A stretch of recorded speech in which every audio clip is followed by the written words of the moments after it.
called this press conference and asked Olivia and Zane and Mr. Mayran to join us because we believe that the most important message in this election is that the future of our democracy is up to us.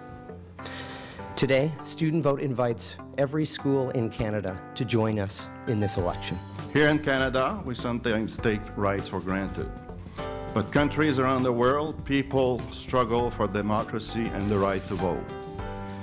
One of the reasons I'm here today is because I believe young Canadians can make a significant contribution to Canada's democracy. I think it really is a vicious cycle because politicians know that students are less likely to vote. In 2008, we had 37% of people aged 18 to 24 who voted.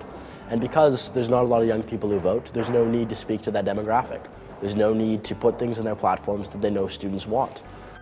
Youth should definitely care about politics because there are so many things that do affect them. I'm going to university next year and I'm looking at housing in different parts of Canada, and I mean taxes increasing or decreasing are going to affect me, and I know that there are a lot of different reasons why youth need to be involved, but primarily because a lot of these issues do affect them. And if you don't cast a ballot, you won't be heard and nobody will be paying attention, likely.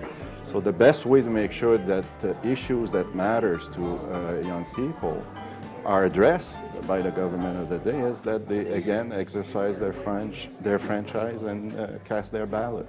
People aged 18 to 24 voted in the same proportion that people who are senior citizens vote. There'd be 800,000 more ballots cast.